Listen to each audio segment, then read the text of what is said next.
Hello? Your time is up, Riley. Pardon? I'm gonna take you and cut you up, bit by bit. And once I can afford to distribute it, I'm gonna share your screams all over the world on my new podcast. Wait, what? Did I stutter? No, wait. You pay to distribute your podcast? Well, of course. That's the only way to make sure people can see it. No, you should use Anchor. Anchor? What's that? Anchor is the easiest way to make a podcast. It has creation tools that allow you to record and edit your podcast right through your phone and computer. Wow, really? Yeah. And they distribute the podcast for you, allowing you to easily hit the biggest platforms like Spotify, Apple Podcasts, and others. No way. And you can get paid right away, no matter how many viewers you have.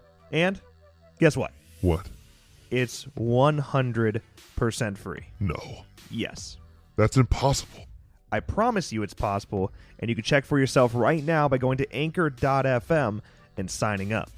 I gotta go. Yeah, that's what I thought. You're listening to Make Every Death Count. Brought to you by the Slash and Cast Podcast Network. Listen closely, horror fans, and get ready for one hell of a show. But make sure you hang on tight, because this is going to be a very spooky and bumpy ride. I hope you survive. Now, to all my favorite ghouls, goblins, and ghosts, here are your hosts, Nick and Riley. What's happening, lovers? What's going on? We gonna get tropical. Welcome back to another episode of Make Every Death Count, brought to you by the Slashcast Podcast Network. We are your hosts. My name is Riley. My name is Nick. And today, for one, we're in person. It's been a while since we've done an episode in person. Yeah. So it's special now. I guess. It's a real thing. We sat down yesterday and watched a movie together for a nice little date night with my dad, actually, which wasn't planned. My dad has not seen the first one for the Babysitter, so he just kind of followed along. But he liked it so much today. So my dad went down south to see my brother and his wife and beautiful daughter. And he liked it so much, he insisted that they watch it. So my brother was texting, because he didn't remember the name, so my brother was texting me this morning. He's like, hey, what's that movie you watched last night that what Dad's talking about? I was like, The Babysitter? That's funny. Yeah. That's funny.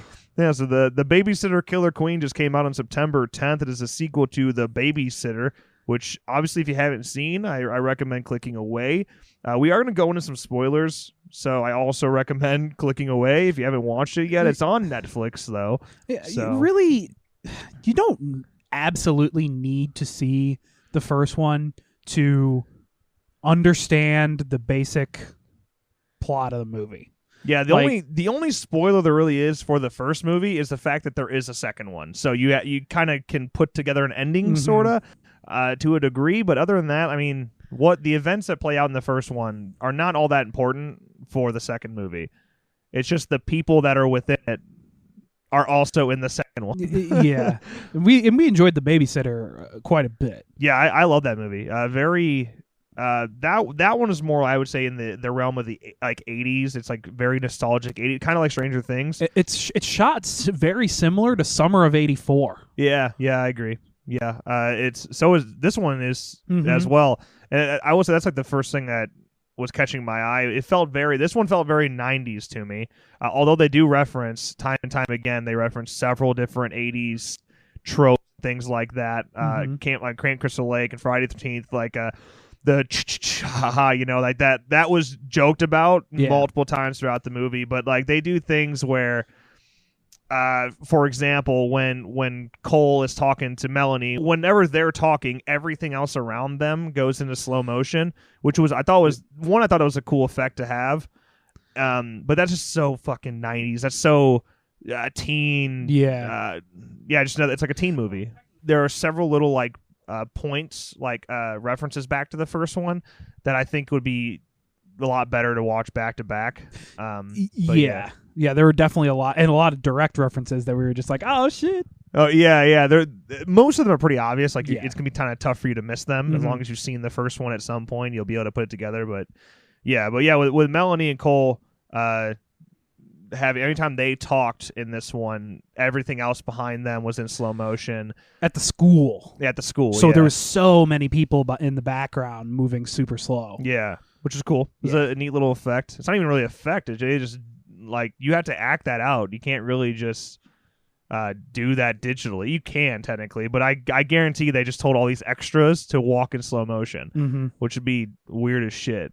But yeah, and then they also have where they're making jokes about who's on what drug in the school, or there's certain characters they have to explain who's who, and they'll like pause on that character or have like a big pop-up come up about that character and something you can read. That's so 90s. That's such a teen movie thing. Yeah, and they did that a little bit in the first one, like when they were talking about I forget the exact conversation, like what space team you would want, and they were like popping up on the screen like that. Very Scott Pilgrim as well. Yeah. Like little video gamey little pop-ups here and there. The first thing that came to my head when they were doing that and explaining characters was the faculty.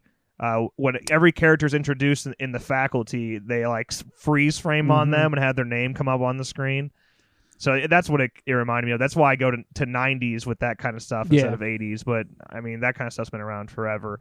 But yeah, I mean, if you don't know the synopsis of The Babysitter Killer Queen, it takes place 2 years after the first one. Cole, of course, has survived that satanic blood cult, and now he's living another nightmare that is high school, which looking back, I know it's a joke in the first one that he's just a freshman with a babysitter, but parents suck.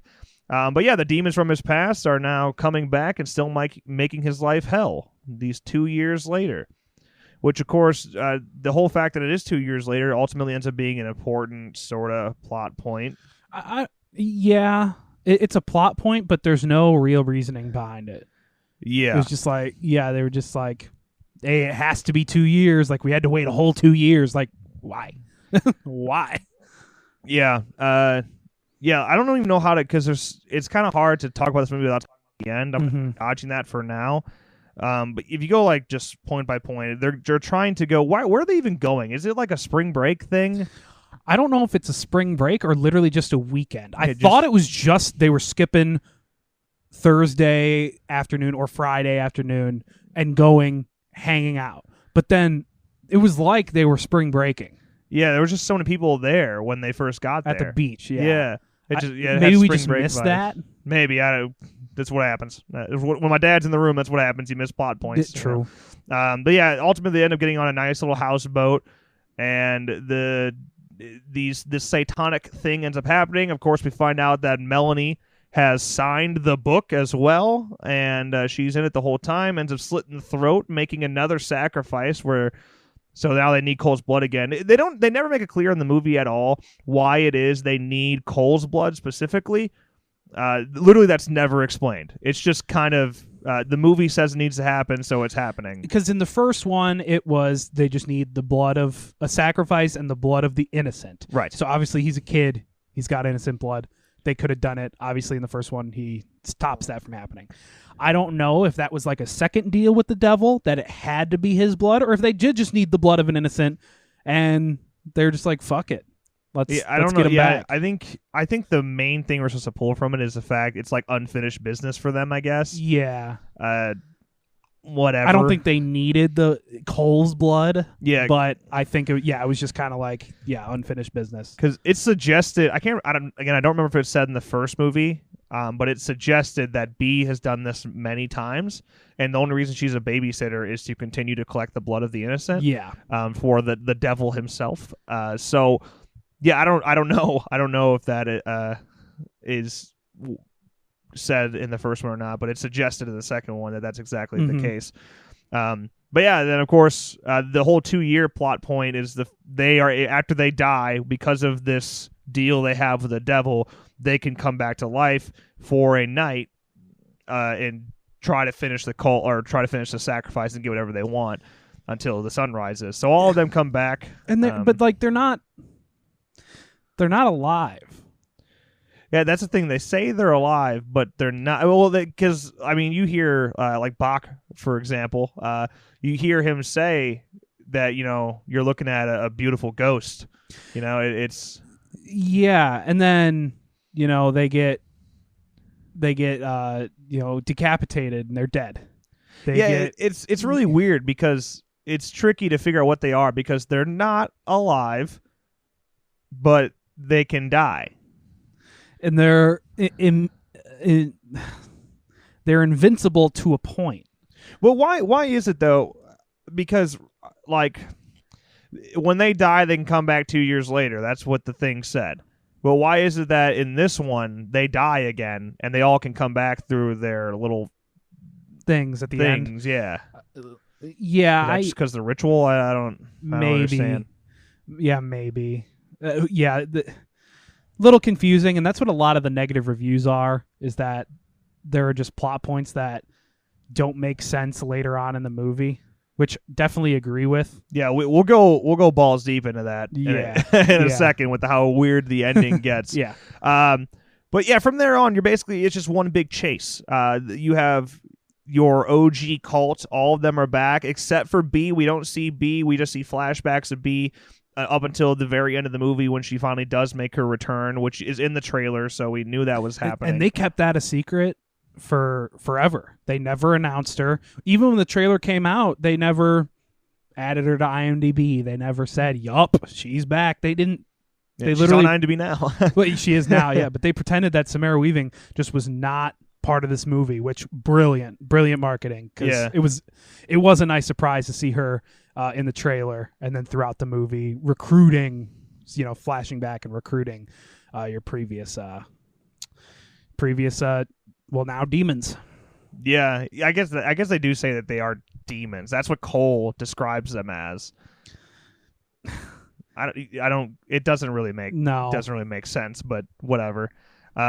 Yeah, so you're other than B, you're following the rest of that OG cult, and Melanie. Melanie basically fills the spot of B for the first 3/4 of the movie, and it's just a big chase. But the biggest new character, of course, is Phoebe. Phoebe is your other standout weirdo type of character, who's played by Jenna Ortega, who is confirmed for Scream 2022, Scream 5. Which, by the way, if her performance in this was any indication, she's going to be a great addition to the cast, and has got a good scream. Yeah, because she it's funny because when she starts off, your first introduction of her, she actually super fucking annoying in my opinion, because she does that scream. She makes the dumb jokes about being on her period, or she's missing her period, and she might be pregnant, yada yada. Then she just screams, and obnoxious, but intentionally obnoxious. But she's got some lungs, man. She belted out a scream there. And her performance throughout the whole movie, her character arc was pretty good, and she's going to do a great job in the next Scream movie. Yeah, she's very likable, very talented, clearly, and she very meta. I don't know how to. She was going to fit well with this new generation of people. Yes, I think because the first thing I'm thinking of 13 Reasons Why. What is it? Dylan Minnette? Is that his name? Yes. I'm close. Whatever. Him. I'm the first thing I'm picturing is him talking to her and them engaging on screen together in Scream. So, which we don't, maybe that's the case, maybe it's not. We don't even know. We don't know what the couples are. I mean, Kyle Gallner and her could have an interesting, like if she's kind of gothic like she is in this one, and she's kind of with Kyle Gallner, I think that'd be kind of a cool mix. Oh, that's a whole conversation. Whole other podcast. Yeah, it is. I got a lot to say about that. Yeah. But yeah, nonetheless, Phoebe ends up being a pretty cool character, and we are for the most part watching Cole and Phoebe end up becoming this couple. I will say it's very shoved down your throat. I'm all for it. The thing is, it was fine because their communication and them talking was cool. I think they fit each other really well, but it quickly goes from we just met to I love you so fucking fast. It's awkward, and it's to push the final plot twist. Yeah, because the main point is that they just had to have sex.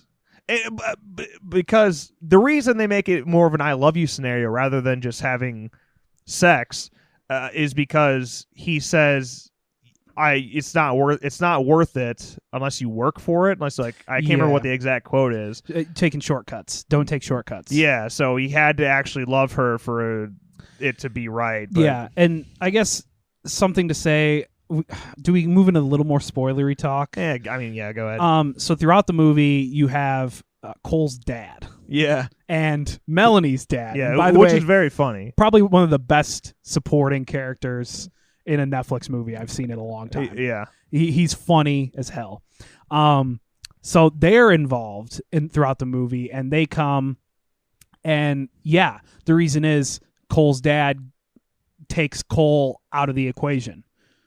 Yeah. Phoebe gets captured, and Cole is unconscious, and then when he comes to, gives a little monologue speech to his dad about fighting for what he believes in and who he loves, and so that, yeah, again, plot point. They needed to fall in love, so he drove back to save her. Yeah, it's just a little awkward. It's just like it's almost like cringy how fast it all happens with them falling in love. A little bit. I'm all for the relationship. It's just how deep that relationship was. Like they knew each other for like 2 hours. Yeah, you know. Yeah, I think the flow of the movie or the flow of that was okay in my opinion. When I first watched it, I didn't really think of that. First watch, you watched it again already? No, I mean like now we've had time to digest it. Now we've had time to digest it and think about it more. My initial reaction, right, okay. was I didn't think that was too awkward. I mean, they talk about soulmates. They talk blah blah blah. Yeah, so I mean, you're dealing with the devil, so dealing with soulmates, same shit. Yeah, it's fine. It's whatever. It's a small detail, but yeah. I will say, because the movie doesn't have any nudity, which was shocked because it's definitely. I'm not positive it's rated R. There's a lot of language. I don't even know. Do they even do fucking ratings on Netflix? do they even do that anymore? I don't know. There's a lot of language, a lot of suggested sexual. It's just crude. Activity. It's just crude humor. Is most of it, and honestly, a lot of cleavage. It might be rated R. I would assume it is rated R. Like I just don't even know if fucking Netflix does ratings anymore, man. Like I don't even know how that works anymore. I think it pops up when you watch it, like right in the corner. But yeah. I wasn't looking. It's because just based on gore alone, it's got to be rated R. There's some gory moments. Yeah, shout out. There's some strong special effects in there. Some cheesy, some really good. But I was trying to think of the first Babysitter. There were some special effects. I think there were more special effects in this sequel than CGI. No, ones. I mean, there's a lot of CGI. Yeah, they clearly have a bigger budget this time around. Thank God. I mean, just based on the cast alone and how much they've grown since the first one. Yes. Just Samara alone, like you had to have a budget to make this shit work. Yes. So, yeah, they clearly had a bigger budget, and they put a couple pennies towards special effects for sure. And every time we saw it, we were like, God damn, that's nice. Yeah, good for them. Good for them. I appreciate good gore sneaking into this. Yeah. This one, I don't know. Do you think it's more driven towards comedy than the first one is? I don't know because I can't. I can't remember how I really felt the first time I watched The Babysitter. This one probably has more stupid humor. Although it's there in the first one, don't get me wrong. And stupid humor is kind of subjective, but there were two characters in this movie. One of them was the school nurse, so it was at the beginning and at the end. Yeah. That was just there for stupid comedy. Yeah, which I enjoyed. Yeah, I don't. It didn't bother me. And then Melanie's dad was all just comic. When he was on the screen, you were laughing. He was great though. Yeah, he was great. So I'm trying to think if there was something like that in The Babysitter, the first one, and I don't know if there was, other than like King Bach. Yeah, right. Yeah, and Max being shirtless for no reason, and that joke is even better in this one when they had the flashback of him and he's working at a fucking fast food place and he's still shirtless. And he's got a name tag in his nipple. Yeah. I definitely think there's more comedy. Honestly, it has the Happy Death Day sort of effect. Kind of, just more dumb for sure. Yeah, there's definitely more comedy than horror this time around. Yeah, but there's still horror and gore. There's some gore. especially with the kills. I mean, Yeah. obviously with the kills. Yeah, but definitely a little more comedy this time around. It's also they took advantage of just random shit happening. Yes. Which is where it's kind of where they go to like into the dumb category, but it wasn't distracting to me. I thought it was fucking funny. Like when, well, I'm not even gonna say who it was, but when somebody dies, you think they're dead, and all of a sudden a fucking boulder lands on Right. them. And it's just like so fucking random. It's like, okay, cool. It was funny because at that moment we were appreciating the effects. 'Cause Yeah. that was a nice special effect. And then Yeah. all of a sudden, a big CGI boulder falls, and that was good. Yeah, just random stuff like that. Yeah. So do we move on to the end? yeah, because I think it's kind of hard to talk about anything else until you get the end. Of course, ultimately at the end, Samara Weaving returns. B is back, comes out of the water. The whole cult is back. Melanie's there. They get the blood of Cole. The ritual comes together, but the ritual doesn't work. And they, of course, everyone except for B that's in the cult drinks this mixed up blood, and they all start burning and dying. And it's because, of course, Cole and Phoebe had sex, so he's no longer innocent. He doesn't have innocent blood. That moment was wild, and the soundtrack throughout the whole movie was spot on, amazing. And Killer Queen by Queen came on at that moment as everyone else is bursting into flames, and you're realizing that B planned this. Yeah, the whole time, and that was really dope. That was a nice, really fun moment in the movie. They drank the blood. That was in the contract. If they drank the blood that wasn't mixed, the innocent and the sacrifice, they died. Yeah, and they died. Of course, the only person at the time who did not drink it was B. And well, first of all, you already starting to put these points together, because the second B is seeing Phoebe's like, B, like, shit, I thought you died. Yeah. And that's a whole plot point as well. Like, Phoebe apparently Phoebe's parents died in a car accident, and the car that hit them, she was in. Phoebe was in that car, and then we find out that it was B that was ultimately driving that car, because B used to babysit Phoebe when she was really young. Yeah. And yeah, then you get that, and then you move very quickly into B at the hospital, and she's asking, is the little girl going to be okay? And they say, probably not. She gone. But the nurse is the devil. And so she made a deal with the devil to save Phoebe's life.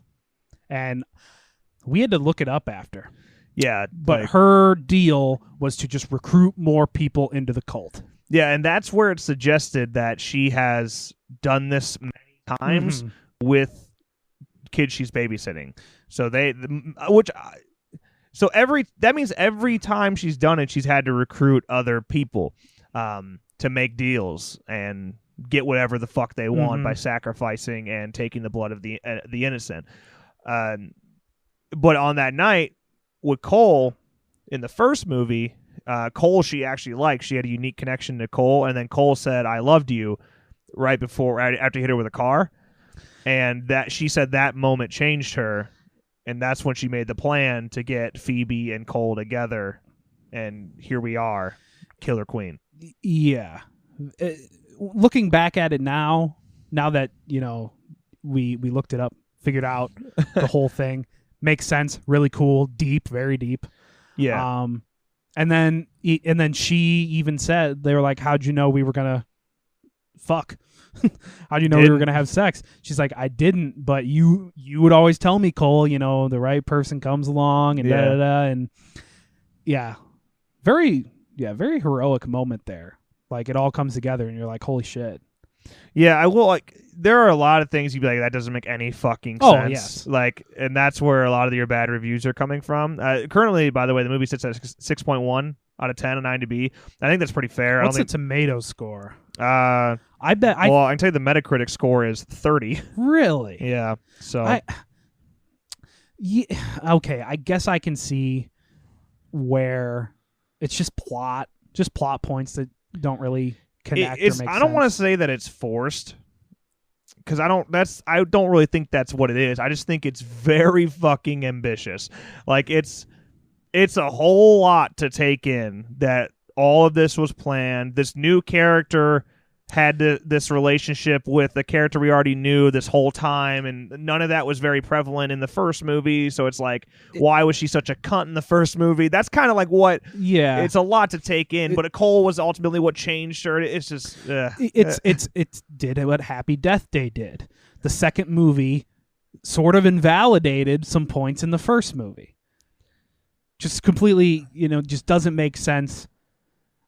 And. Yeah, what's the Rotten Tomatoes score? Do you got it? Yeah, it's 6.1 out of 10 on IMDb. Rotten Tomatoes has it as at a 41%. That's for critics, right? That's based on critics. 41. That's only based on 22 critics. Okay. And then the audience score right now with 284 ratings is 73%.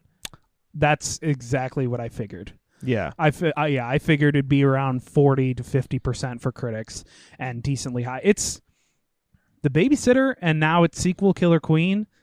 It's going to be one of those cult mini franchises. I don't think they're going any further. Have you ever heard of Common Sense Media? No, I have not. I haven't either, but it was like when you looked up The Babysitter, Killer Queen, they gave me IMDb, Rotten Tomatoes, and then Common Sense Media, and they gave it a 1 out of 5 stars. What? And the subtitle for it, that's like a quick explanation, I guess, is blood, gore, crass humor in a horrible horror movie. But that's what it is. That's what it's meant to be. But then, God, this website fucking sucks. So, violence has a 5 out of 5. Sex is a 3 out of 5. Language, 5 out of 5. Consumerism, 1 out of 5. Okay. Drinking, drugs, and smoking, 5 out of 5. Okay. Parents say, I don't think it deserves 1 star.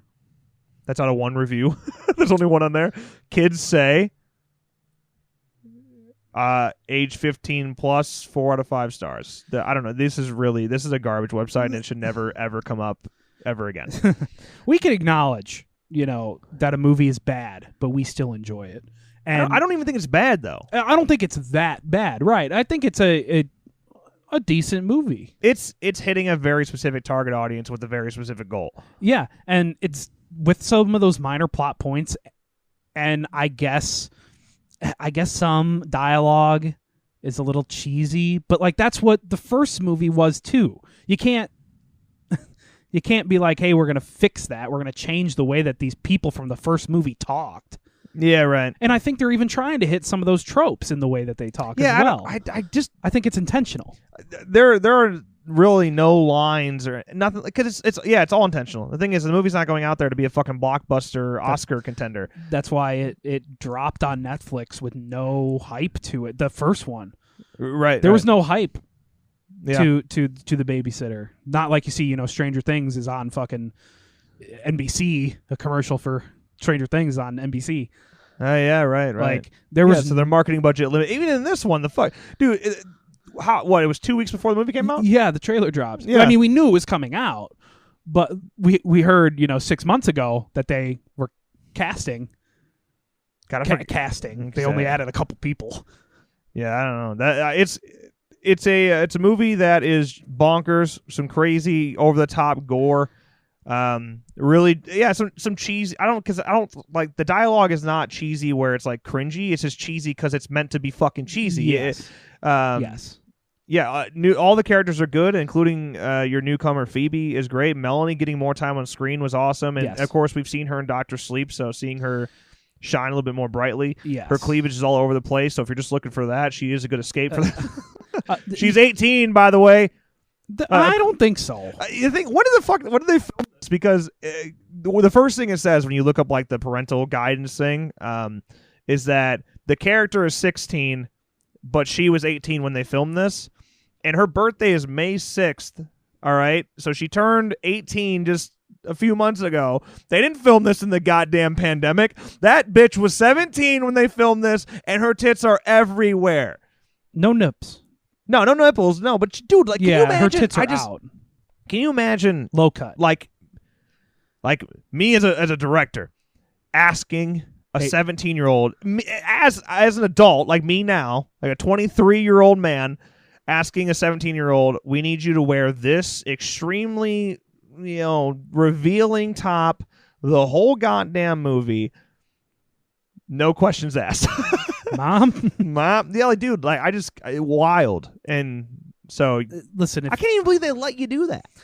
But Netflix doesn't fucking care. They're out here making movies. Cuties. Yeah, exactly. They're fucking out here making twerking movies of 11-year-olds. I don't know. Maybe wherever they filmed it, 17 is. Don't get me wrong. She's still a fucking woman at that point. You know. Yes, and if your parents okay with it, I mean, again, it was revealing, but it wasn't nudity. Yeah. Right. So like there was nothing. People wear that in high school. People wear clothes like that in high school. I mean, I'm just officially at that point where I'm old enough that I feel weird watching shit like that. Little like bit. seeing someone that is right on the edge of being a kid and an adult. I'm just like A little bit. I can't do it. Old me says no. But yeah, she's a good actress. No, it's super dude. She fucking is amazing in Dr. Sleep. Yeah. You want to see a more serious performance of her? I was just like, oh man, I've seen her before. And then we were like, oh yeah, she's in Doctor. We looked up, she's in Dr. Sleep, and I'm like, really? That's her? She was the last one they recruited. Yeah, the one Sleep. that can. She had the shit with the snakes. She was a hypnotist, right? Yeah, something like that. Because I just remember she's in like the movie theater with the guy. That's how they find her.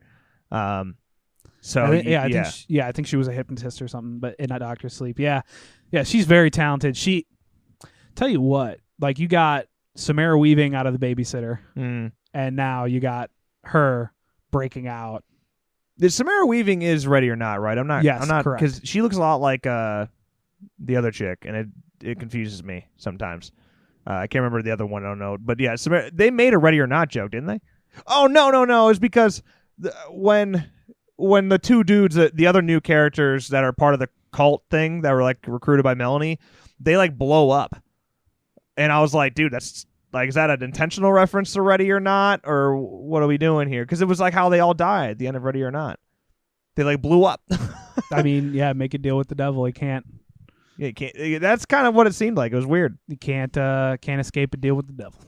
It's also like because that's the way they die, and it's not even close to how the others die later, right? In like the same type of fashion. So I don't know. It felt intentional. Yeah, maybe. Yeah, you got a nice little Camp Crystal Lake reference in there. Yeah, you have Bach, King Bach, Bachelor over there. He made the Camp Crystal Lake joke, and then Max he was doing the Kiki Mama Ma every time he showed up.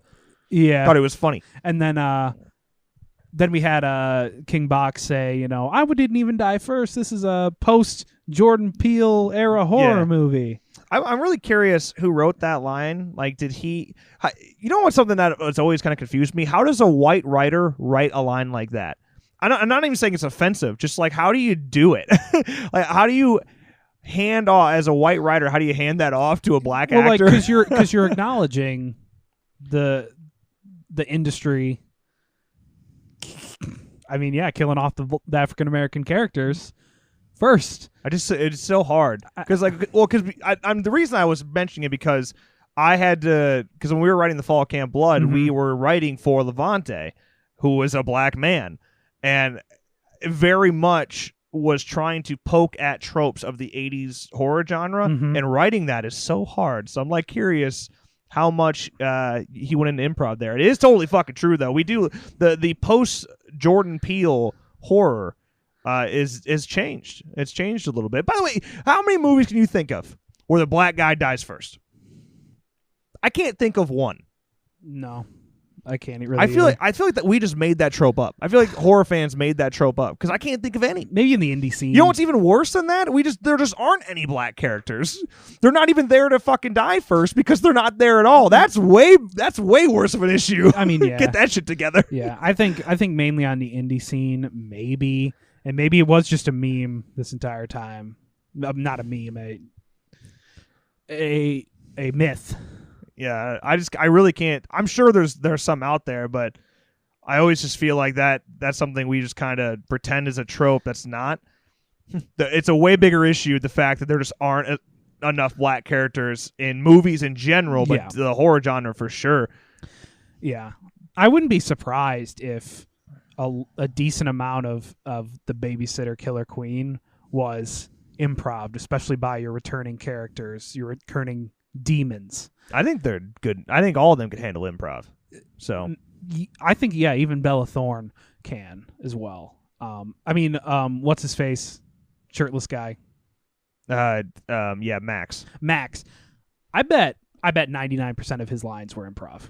Yeah, he has the fucking best line in the movie. I was dying. It was so funny. Right when they're all dying, they drink the blood, and they find out that Cole is no longer a virgin, so his blood isn't innocent. And B had planned it all. Yeah, he's like, Cole, my man, I'm not even mad, dude. That was so funny. Because, that's what his character would do. His character stayed true the entire time. He could have been like, oh, fuck you. Yeah. But now he's just like, I'm not even mad. Yeah, I'm not even mad. As he's bursting into flames and is melting into the earth. That was my favorite fucking part of the whole movie. I'm not even mad. Yeah. The Babysitter and the Babysitter Killer Queen is going to be a cult franchise, if you will. I don't think they're going to be doing any more movies. Well, they have the after credit scene, which in and of itself is a discussion, because it's some Evil Dead shit. The book reopens, Yeah, the book, blows in the wind open with some creepy voices, and then we cut to the rest of the end credits. So maybe we see one in another 2 years. Maybe we see one like 10 years from now. I would assume if we get one before Samara Weaving is super megastar. But I guess she, at the end, I guess we never really said, she drank the blood. Yeah, and she died. She gone. Disintegrated as well. Yeah, because she had to. So For some reason. So maybe she would come. I don't know how she would come back.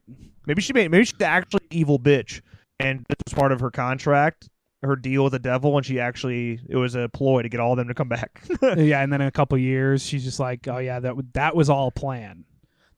It was a plan for a plan for a plan. Like, maybe, I don't know, but probably, honestly, you probably just don't want to force it. There's just no point. No, but it's such a cult franchise, especially even now since the movie just came out. Yeah, like it's going to be one of those that podcasts talk about for forever. Shoot, I hope we get in a duel. Like, I want to see some steelbooks. Oh, yes. Because even the art for Killer Queen is sick. Their poster. Yes. I would like to see some unique steelbooks come out of both of them. That'd be awesome. I just want to meet Samara Weaving. I want to meet all of them. You know, Max, who, let me get I'm zoning out his actual name, because he played Fred in you remember the Cartoon Network Scooby-Doo movies? Mm-hmm. That were most people really hated, but I have a love for them. Robbie Amell is his name. He played Fred in those movies, so I want to meet him. I want to meet all of them. Shaggy says zoinks. Fred says fuck. He did not. Yeah, a lot of good came out of the first Babysitter. Babysitter Killer Queen on par with the Babysitter. Soundtrack again, killer. Yep. I low key wish it was called Killer Bee. I think they were just trying to hide the fact that B was back. But why? She's such a she's all over the movie. I mean, I get her. She's not actually alive for a lot of it, and not in person. But there's a lot of flashbacks with her, and I don't know. That moment though, the reveal with Killer Queen playing in the background was epic. Yeah, I love that. I'm gonna rewatch that end scene now. Right now. It's playing right now in the background. Oh, man, if I had to rank it out of 10, I think just on my personal enjoyment, I think I give both Babysitter and Killer Queen an 8.5 out of 10. Oh, wow. That's high. Just for my personal enjoyment. Man, because, that's interesting, because I don't think I've ever ranked the first one. Not that I remember anyway. I don't know. Did we review that shit? I don't think we did. Way back when. I don't think we did. Yeah, the thing is with I had to rewatch the first one. I can't even give it a ranking because I don't even know which one I like more. I think the second one is funnier, and I think there's better like improv moments and characters being more, I don't know, themselves and not restricted. So it leads to funnier moments that way, and Cole being a little bit older and the I don't know. If I had to pick more arcs, if I had to pick one to watch, I'd probably watch the second one. I don't know if that's because it's brand new, it's fresh in my mind, right? But I think I enjoyed the comedy. I enjoyed the flow more than the original. But I enjoyed the hell out of them. I can't wait to do a double feature. Yeah, movie night members, sign up. I might do that shit like next weekend because I think it'd be fun. That'd be awesome. It'd be awesome. Yeah, I can't even. I'm not. Don't ask me again in like a month how I feel whether or not which one's better. Ask me after that movie night because I'll be able to give you a more straight answer. As far as like how good of a movie it is, yeah, I'd say it's like 5 or 6. Yeah, it's in okay. my opinion. Yeah, I'd probably give it for like entertainment value. I'd probably give like a 7.5. Yeah. It is one of those special movies that I'd put in my back pocket. It's like I Still Enjoy Last Summer, but actually not shit. That movie's fucking bad. This movie's like okay. Yeah, I know. I Still Know What You Did Last Summer is a garbage movie, but it is one of our favorite movies of all time. We love it. Yeah, I can watch it any day of the week. See, this movie has that soft spot that we still enjoy it more than we probably should. But it's not shit like I Still Know is. Yes. It actually still can hold its own and is an okay movie. Like I put it in my personal enjoyment, it's right up there with Happy Death Day and Happy Death Day to You. Yeah. I think it's up there with Happy Death Day. They're very similar. Yes, they are very similar. Just they're more stupid. I don't know what it is about the way movies like that feel. It's something with characters, man, because people. This is kind of the point of it making about Scream. I actually was just part of a huge comment thread, and we weren't talking shit to each other. There's actually a pretty cool discussion, but like people saying Scream, like just get rid of Nev, get rid of the OG cast, and move on with somebody else, and then somebody was saying like horror fans can't handle seeing Scream without Nev, and I'm like, have you ever watched a Scream without Nev? Because I haven't, and like that's the thing with Scream, it's not just Ghostface, man. It's not just the horror of Scream. It's the characters. Those characters are fucking crucial, and that's what makes you keep coming back and caring.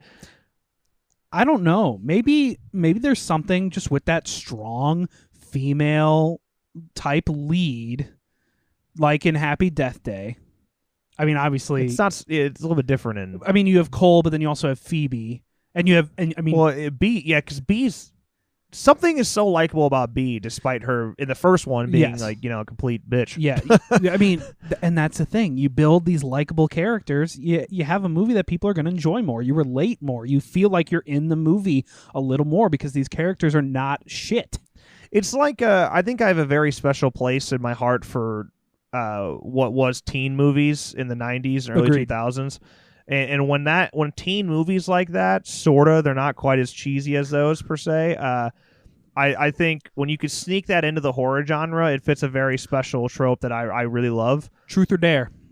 Truth or Dare is another one that is shit, but we liked because it has that vibe. It's like teen movies meets the horror genre. Teen slasher movies are a special thing to me. And Escape Room as well. Escape Room isn't a good movie. I don't know if it really fits the same like category, but I do like that movie more than most. Yeah. I just like Escape Room. I like puzzles. Well, true. It's interesting. Yeah, and it's a whodunit as well. Yeah. So I don't know.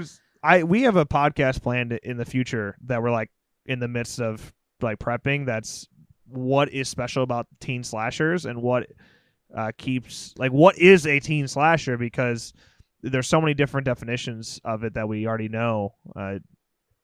What fits that category. Is that coming out in October? Probably, yeah. Probably October. Nice. I'm curious. I don't know what it is about movies like that. Because like Prom Night, for example, the Prom Night remake, which is a bad movie. Love that movie. Yep. My Bloody Valentine is not a bad movie. I'll fucking fight people over that one. But the remake to My Bloody Valentine. Like it more than most. Yeah, I'd fucking love that movie. The Friday the 13th remake slides into that category some, just with way too many boobs. Yeah, I mean, it's just, I don't know. There's just something special about those movies. Yeah, modern teen movies. Yeah. Just have something. Yeah, mixing teen movies in with the horror genre is a special thing, and Babysitter's right there, but it does it very well and in a unique way. If you got time, watch The Babysitter first, then watch Killer Queen. Yeah, you're going to enjoy Killer Queen more watching the first one. You don't need to. You definitely should, though. The thing is, the way I'm going to edit movie night as well for this, because there's like, 10 seconds of the first movie you see in this, and then it literally cuts to the 2 years later card.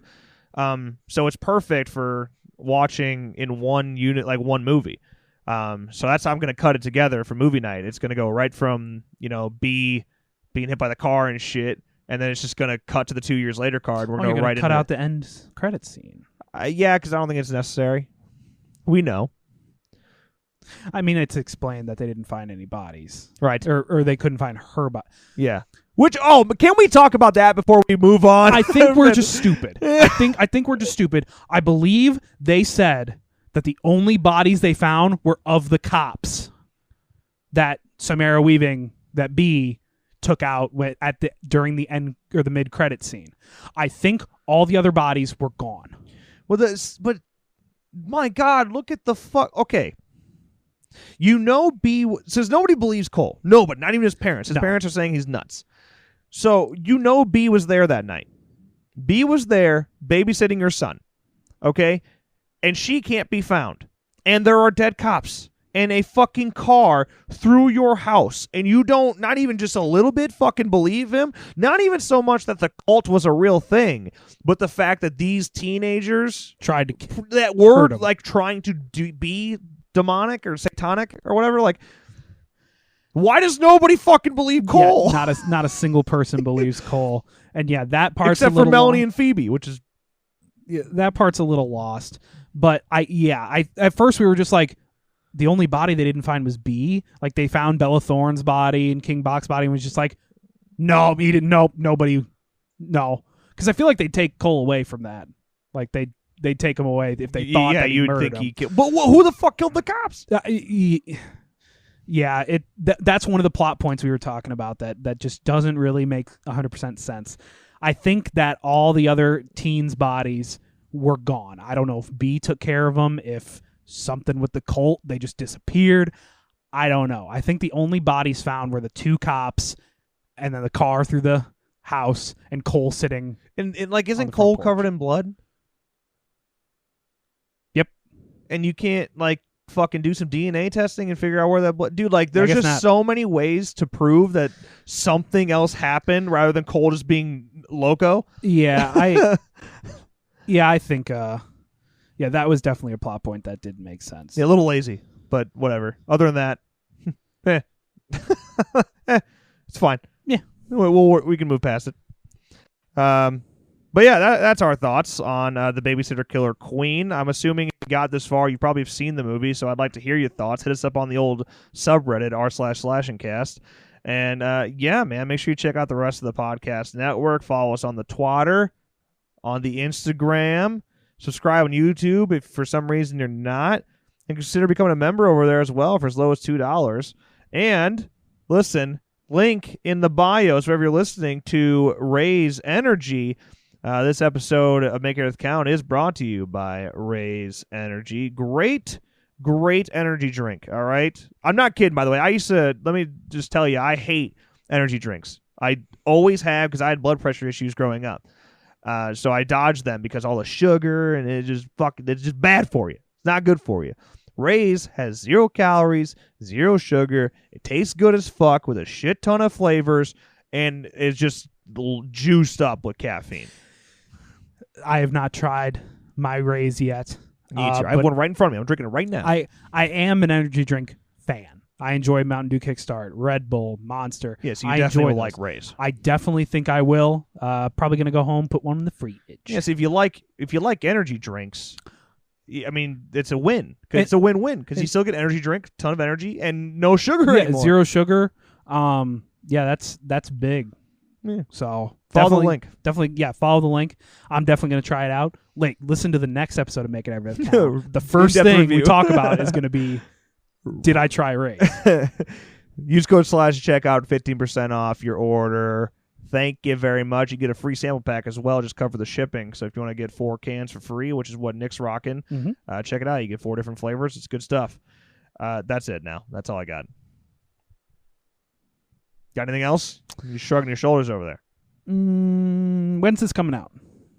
Probably Monday. What's Monday? The 13th? What fucking day is it right now? The 12th? It's the 12th. So it'd be the 14th? Monday the 14th? Okay, so just keep listening to the Make Every Death Count. Keep listening to the podcast network and keep your eye for an announcement soon. Yeah. Probably more than one announcement. Oh, lots of announcements. But I can think of 3 off the top of my head. There's a big announcement. Announcement. I don't even know which one's the big one. That could be anything. Okay, I got it. I don't actually care. I'm just hyping things up, you know? The suspense is killing everybody. You know what? Maybe we should... They're all big. They're all equally as big. Maybe we should just wait a little bit. You know what? Let's just never tell them. Okay. All right. There's only one person that made it this far, so... There better be at least 2. I know Simone made it this far. If there's not at least 2 people that made it this far, we're done. So do we hashtag it? Do we put a hashtag? Sure, man. Well, either you can do it on subreddit as well, but yeah, sure. We can do hashtag. I don't even know what's a good hashtag for what we've been discussing here today. We could do Killer B. It could just be not even mad. Not even mad. It was great. I'll do that. Hashtag not even mad. Hit us up on the Twitter. Get a nice heart from us. I'll give you a GIF. I got a good GIF responses. No. There's no question you can ask me on Twitter with that hashtag not even bad that I can't respond to with a GIF. Test me. All right, folks, with that, as always, thank you guys so much for listening, and we'll talk to you next time. Bye. Well, would you look at that? You survived all of the crazy and deadly shenanigans that the Slash and Cast Podcast Network threw at you today. Since you made it this far, consider leaving a 5-star review. And make sure you share this show with your creepy friends. Until next time, horror fans, stay safe, and more importantly, stay scared. I want to hear you scream.